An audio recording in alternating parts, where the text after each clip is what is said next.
Another question tún lélẹ̀ yọ 5x minus 5 is equal to 10. Kí la kọ́kọ́ ṣe?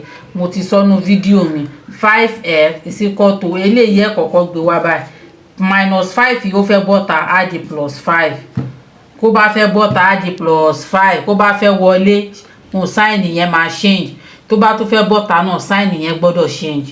Ẹ jẹ́ kàn mo wá kọ́kọ́ mọ̀ yẹn ẹ gbé fóònù yẹn gbélé wọn lọ́wọ́ ẹ jẹ́ kàn máa bá wa ká lọ ní èdè Yorùbá gbogbo ọmọ wa pátá ló gbọ́dọ̀ mọ̀ calculation nítorí pé kí ni calculation ní ìsìn lọ fi ń lò ló ayé data lọ́tún lósì ẹ jẹ́ kàn mo wá mọ̀ mathematics.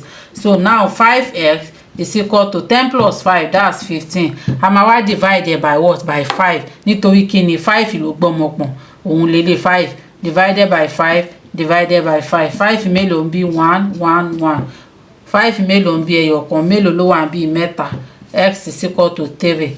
Ẹ rí pé ká bá fi 3 yìí sínú bíbọ̀ ó gbọ́dọ̀ fún wa ní 10.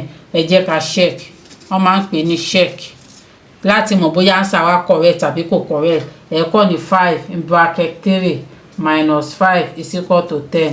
5 times 3 15 minus 5 is equal to 10. 15 minus 5 that's 10 is equal to 10. Ṣé ti rí pé answer wa balance báyìí so bó ṣe máa ń ṣe ó dàbọ̀.